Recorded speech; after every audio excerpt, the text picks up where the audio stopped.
नमस्कार मेरे सभी साथियों।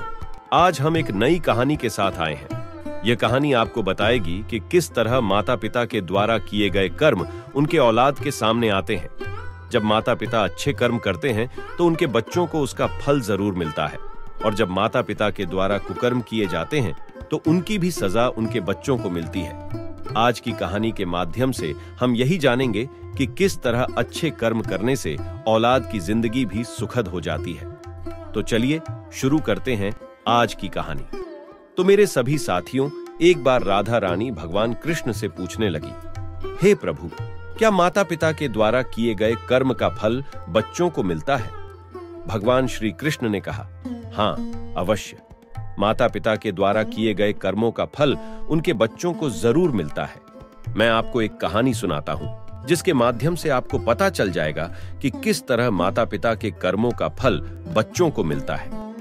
अब भगवान कृष्ण अपनी कथा को आरंभ करते हैं और कहते हैं, हे राधे, बहुत पहले की बात है। एक गांव में एक मजदूर रहता था। वह मजदूर बहुत ही गरीब था। उसकी हालत बिल्कुल भी ठीक नहीं थी। बस किसी तरह वह 2 वक्त का अनाज ही अपने लिए जुटा पाता था। उसे दिन भर काम करने के बाद सिर्फ 10 रुपए ही मिलते थे। 10 रुपए में से 3 रुपए वह दान कर देते थे। बाकी पैसे अपने घर के खर्चे में, खाने पीने में लगाते थे। कुछ समय बाद उनके घर में 2 बच्चों का जन्म हुआ, एक बेटा और एक बेटी। दोनों जुड़वा बच्चों ने एक साथ जन्म लिया। अब धीरे धीरे उसके परिवार में पैसों की कठिनाई बढ़ती जा रही थी। इतने से पैसों में घर का गुजारा करना नामुमकिन था। अब घर में 4 लोग हो गए थे। बच्चों की पढ़ाई लिखाई के खर्चों की वजह से वह चाहकर भी उस खर्च को कम नहीं कर सकता था। लेकिन दिन भर मजदूरी करने के बाद भी किसान को सिर्फ 10 रुपए ही मिलते थे। उसमें से भी वह 3 रुपए दान करता ही था। उसने दान करने में कभी कमी नहीं की। जो नियम बना रखा था वह नियम पर ही चलता था। एक दिन मजदूर की पत्नी ने कहा, देखो, अब दान करना छोड़ दो, क्योंकि अब हमारे घर की माली हालत दिन पर दिन और खराब होती जा रही है। इन पैसों से कम कुछ तो राशन आएगा घर में। पति ने कहा, जब तक मेरे हाथ पैर चल रहे हैं मैं मेहनत करता रहूंगा, बच्चों और तुम्हारा भी भरण पोषण करता रहूंगा और दान भी करता रहूंगा। पत्नी ने कहा, लेकिन घर की माली हालत दिन पर दिन बदतर होती जा रही है। अब बच्चे भी बड़े हो रहे हैं। बेटी के लिए हमने एक भी पैसा नहीं जोड़ा, उसकी शादी कैसे करेंगे? पति ने कहा, सब हो जाएगा, सब्र करो। मजदूर काम कर रहा था। काम करते करते वह अचानक गिर गया। जब यह बात उसके ठेकेदार को पता चली तो उसने उसे अस्पताल ले गया, लेकिन अस्पताल जाते जाते उसकी मौत हो चुकी थी। घर में उसे लेकर आए और उसका अंतिम संस्कार किया गया। एक दिन दोनों बच्चों ने मां से पूछा, मां, हमारे पापा नहीं दिखते हैं, अब वह कहां चले गए हैं? मजदूर की पत्नी ने कहा, बेटा, अब तुम्हारे पापा माता रानी की सेवा करने वैष्णो देवी के दरबार में चले गए हैं। अब वह यहां कभी भी नहीं आएंगे। जब वे जीवित थे तो रोजाना 10 रुपए कमाते थे और 3 रुपए रोज दान कर देते थे। 7 रुपए में हम लोग हमारे घर का खर्चा चलाते थे। लेकिन बेटा, अब तुम्हारे पिताजी नहीं हैं तो घर का खर्चा चलना बंद हो गया है। हमारी हालत ऐसी है कि इन हालात में कोई भी किसी का साथ नहीं देता। गरीब का भगवान के अलावा कोई भी सहारा नहीं होता। न कोई रिश्तेदार होता है, न कोई समाज होता है, न कोई पड़ोसी होता है। गरीब हमेशा अकेला ही रहता है, सिर्फ भगवान के भरोसे। बच्चों ने कहा, मां, हम माता रानी के दरबार में जाएंगे और अपने पापा को जरूर वापस लेकर आएंगे, क्योंकि माता रानी बहुत ही दयालु हैं। वह अपने बच्चों की हमेशा सुनती हैं। वह एक मां है और मां कभी भी अपने बच्चों की बातों को अनसुना नहीं करती। माता रानी हमारी बात को जरूर सुनेंगी और हमारे पापा को हमारे साथ में घर भेज देंगी। लेकिन मजदूर की पत्नी अपने बच्चों की बातों पर ध्यान नहीं देती है और अगले दिन वह बच्चों को घर में छोड़कर गांव में काम ढूंढने के लिए चली जाती है। उधर घर में दोनों भाई बहन बात करते हैं, क्यों ना हम माता रानी के दरबार में चले और अपने पिताजी को वापस ले आएं? पिताजी के बिना यह घर बहुत सूना लगता है, यहां रहने का मन नहीं करता। बस ऐसा सोचते ही दोनों भाई बहन अपने घर से अपने पिताजी को लेने के लिए निकल जाते हैं। दोनों भाई बहन चलते चलते बहुत थक जाते हैं। अब वह विश्राम करने के लिए एक विशाल पीपल के पेड़ का सहारा लेते हैं और पेड़ के नीचे बैठ जाते हैं। थोड़ी देर आराम कर लेंगे, उसके बाद फिर हम अपनी यात्रा के लिए निकल जाएंगे, उन्होंने सोचा। दोनों बच्चे पेड़ के नीचे बैठ जाते हैं। पीपल का पेड़ उनसे कहता है, हे बालकों, तुम दोनों कौन हो और कहां जा रहे हो? दोनों भाई बहन ने कहा, हम एक मजदूर के बच्चे हैं और हम अपने पापा को लाने के लिए माता रानी के दरबार वैष्णो देवी जा रहे हैं। पेड़ बोला, अगर तुम वहां तक जा रहे हो तो मेरे लिए एक सवाल जरूर करना माता रानी से। मैं कई सालों से यहां पर हूं और कितने सालों तक मुझे यहीं पर रहना पड़ेगा और कब तक मुझे इन भारी टहनियों का बोझ अपने कंधों पर रखना पड़ेगा। ये टहनियां टूटती भी नहीं हैं, हमेशा मेरे कंधों पर ही रहती हैं और मैं कितने वर्षों तक यहीं पर ऐसे खड़ा रहूंगा। दोनों भाई बहन कहते हैं, हम माता रानी से आपके प्रश्न का उत्तर जरूर लेकर आएंगे। और यह कहकर वे वहां से चले जाते हैं। चलते चलते उन्हें रास्ते में एक नाग दिखाई देता है।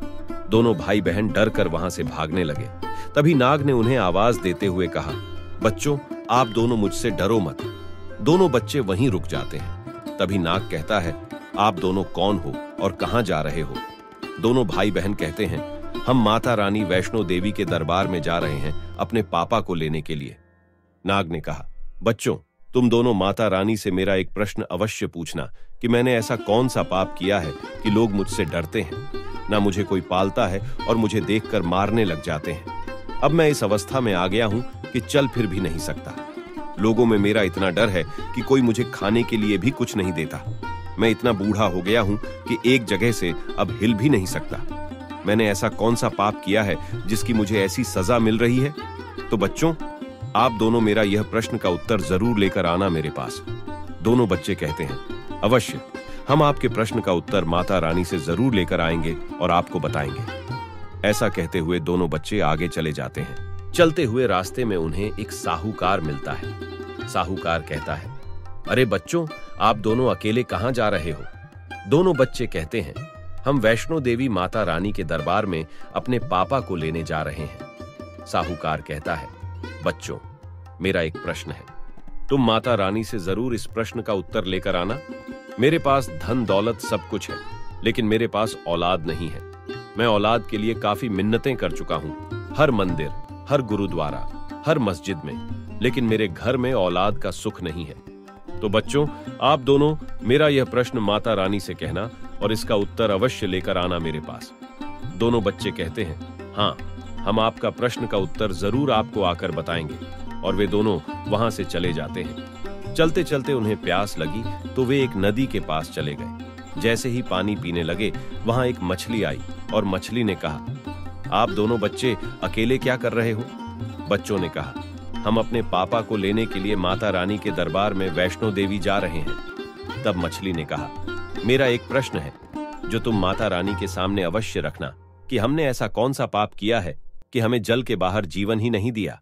हमें जीना भी यहीं है और मरना भी यहीं है। हमें कौन से पापों की सजा मिल रही है? हमारा यह प्रश्न का उत्तर आप जरूर लेकर आना। दोनों बच्चे कहते हैं, हाँ, हम आपके प्रश्न का उत्तर जरूर लेकर आएंगे। और वे वहां से पानी पीकर और मछली की बात सुनकर चले जाते हैं। चलते चलते नदी के दूसरे किनारे उन्हें एक मृत आदमी दिखाई दिया। मृत आदमी को देख दोनों बच्चे भागने लगे। तभी मृत आदमी ने उन्हें आवाज देते हुए कहा, बच्चों, डरो मत, मेरे पास आओ। तुम दोनों कौन हो और कहां जा रहे हो? दोनों बच्चों ने बताया, हमारे पापा सेवा करने के लिए माता वैष्णो देवी के दरबार में गए हैं। हम वैष्णो देवी के दरबार में अपने पापा को लेने जा रहे हैं। तब मृत आदमी ने कहा, बेटा, माता रानी से मेरा एक सवाल करना। मैं वर्षों से यहाँ पर मृत पड़ा हूँ। नदी की लहरें आती हैं और मुझे नदी में बहाकर ले जाती हैं। फिर नदी की लहरें मुझे वापस नदी के बाहर फेंक देती हैं। मुझे मोक्ष की प्राप्ति नहीं हो रही। मैंने ऐसा कौन सा पाप किया है कि मुझे इस तरह की सजा मिल रही है? मरने के बाद भी शांति नहीं मिल रही। तुम मेरा यह प्रश्न का उत्तर मेरे पास जरूर लेकर आना। दोनों बच्चों ने कहा, हाँ, हम जरूर आपके प्रश्न का उत्तर आपके पास लेकर आएंगे। यह कहकर दोनों बच्चे वहां से चले जाते हैं। चलते चलते वे माता रानी के दरबार में पहुंच जाते हैं। माता से कहते हैं, है माँ, आपने हमारे पापा को अपने पास क्यों बुला लिया है? कृपा करके उन्हें हमारे साथ भेज दीजिए। माता रानी ने कहा, हाँ, तुम्हारे पापा तुम्हें मिल जाएंगे। तुम जैसे ही घर जाओगे तुम्हें तुम्हारे पापा मिल जाएंगे। तुम्हारे और कोई प्रश्न हो तो बताओ। तब वे दोनों भाई बहन ने रास्ते में जो भी उनसे मिला था उन सभी के प्रश्न माता रानी को बताए। माता रानी ने उन्हें उनके प्रश्नों का उत्तर दिया। अब दोनों बच्चे सभी के सवालों का उत्तर जानकर वहां से चले गए। चलते चलते उन्हें पहले मृत व्यक्ति मिला। बच्चों ने उसे बताया, हम आपके प्रश्न का उत्तर लेकर आए हैं। माता रानी ने हमें बताया कि पहले आप बहुत विद्वान थे, लेकिन आप कभी भी किसी को ज्ञान नहीं देते थे और अपने ही घमंड में रहते थे। इसी कारण आपको मोक्ष की प्राप्ति नहीं हो रही। मृत व्यक्ति बोला, लेकिन अब मुझसे कौन ज्ञान लेने आएगा? तो तुम दोनों ही ज्ञान ले लो। मैं तुम्हें बहुत सारी आज बातें बताता हूं जो तुम्हें जिंदगी में काम आएंगी। और व्यक्ति उन्हें बहुत ज्ञानवर्धक बातें बताता है। इसके बाद उसे मोक्ष की प्राप्ति हो जाती है। फिर दोनों भाई बहन वहां से निकल गए। फिर उन्हें वही मछली मिली। मछली को उन्होंने बताया, माता रानी ने आपके प्रश्न का उत्तर दिया है और कहा है कि आपके पास अमृत है, लेकिन आप किसी को अमृत नहीं देती, इसी कारण आपको यह सजा मिली है। मछली कहती है, लेकिन अब मैं किसको दूंगी? इसलिए मैं अपना अमृत तुम दोनों को देती हूं। अमृत लेकर दोनों भाई बहन वहां से चले जाते हैं। चलते चलते उन्हें वह साहूकार मिलता है। दोनों भाई बहन साहूकार को बताते हैं, हमने माता रानी से आपके प्रश्न का उत्तर लाया है। माता रानी ने बताया है कि आपने एक गरीब आदमी को बहुत दुख दिया है। आपने उसे मजबूरी में कुछ पैसे दिए थे और उससे वो पैसे ब्याज के साथ वसूलने के लिए आपने उसे इतना परेशान किया कि उस आदमी ने अपने प्राण ही त्याग दिए। आपकी वजह से उसके बच्चे अनाथ हो गए।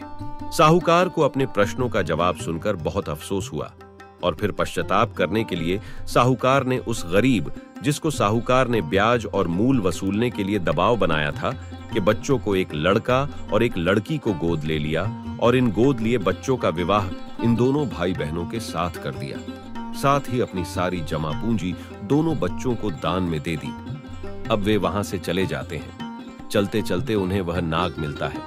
नाग को वे बताते हैं, माता रानी ने आपके सवाल का जवाब दिया है और कहा है कि आपके पास एक नागमणि है। आप इसे किसी को भी देकर अपने आप को मुक्त कर सकते हैं।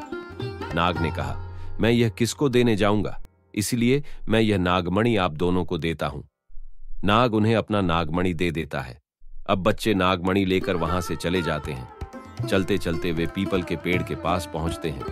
पीपल के पेड़ को बताते हैं, माता रानी ने आपके सवाल का जवाब दिया है और कहा है कि पहले आप एक संत थे, लेकिन आपने अपने पास रहने वाले बच्चों के साथ अच्छा व्यवहार नहीं किया, उनके साथ बहुत दुर्व्यवहार किया है। इसी वजह से आपको यह सजा मिली है कि आप अब ऐसे ही एक जगह पर खड़े रहेंगे। ना कोई आपको देखेगा, ना कोई आपको पानी देगा। पीपल के पेड़ ने अपने पास की महत्वपूर्ण ज्ञान की बातें उन बच्चों को बता दी और उसे मोक्ष की प्राप्ति चले जाते हैं।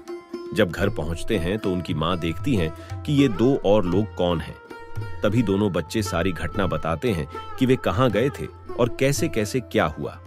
मां उन चारों का घर में स्वागत करती हैं। घर पहुंचने पर दोनों भाई बहन को पता चल चुका था कि अब पापा कभी भी वापस नहीं आएंगे। तब भगवान कृष्ण बताते हैं राधा रानी को कि अब दोनों बच्चों को ज्ञान की प्राप्ति हो चुकी है और दोनों बच्चों के पास धन दौलत की भी कमी नहीं है। इस तरह भगवान कृष्ण ने राधा रानी को बताया कि कैसे माता पिता के अच्छे कर्मों का फल बच्चों को मिलता है और किस तरह हमें पूर्व जन्म के पाप का भी फल इस जन्म में चुकाना पड़ता है। इन बच्चों के पिताजी ने जो दान धर्म किया था उसका फल उनके बच्चों को मिला। तब भगवान कृष्ण ने बताया कि हर माता पिता को कुछ न कुछ दान धर्म जरूर करना चाहिए। आज का किया गया दान आपको और आपके परिवार को सुखी बनाएगा। किसी भी जरूरतमंद की मदद करें, रोज दान करने का एक नियम बना लें और उस नियम पर चलें। तो दोस्तों, आज की कहानी को हम विराम देते हैं और अगली प्रेरणादायक कहानी के साथ मिलते हैं। तब तक के लिए नमस्कार दोस्तों।